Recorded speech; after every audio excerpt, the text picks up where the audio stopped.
بسم اللہ الرحمن الرحیم۔ ایک دن ملا نصر الدین اپنے گدے کو گھر کے چھت پر لے گئی۔ جب نیچے اتارنے لگے تو گدا نیچے اترنے کا نام ہی نہیں لے رہا تھا۔ بے حد کوشش کی مگر گدا جو کا دو تھا اور مسلسل بضد تھا کہ نیچے ہرگز نہیں اترنا۔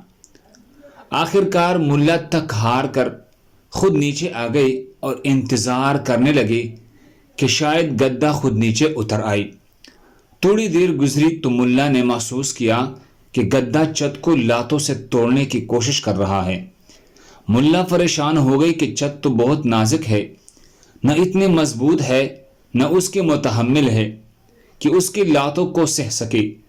ملا دوبارہ اوپر بھاگ کر گئی اور گدے کو نیچے لانے کی کوشش کی، لیکن گدا اپنی ضد پر اٹکا ہوا تھا اور چھت کو توڑنے میں مہوتا۔ ملا آخری کوشش کرتے ہوئے اسے دوبارہ دھکا دے کر سیڑھیوں کی طرف لانے لگے کہ گدے نے زوردار ملا کو لات ماری اور ملا نیچے گر گئی اور پھر چھت کو توڑنے لگا۔ بالآخر چھت ٹوٹ گئی اور گدا چھت سمیت زمین پر آ گرا۔ ملا کافی دیر تک اس واقعہ پر غور کرتے رہے اور اس سے 3 سبق اخذ کی۔ نمبر 1، کبھی بھی گدے کو مقام بالا پر نہیں لے جانا چاہیے اور تو وہ خود کا نقصان کرتا ہے۔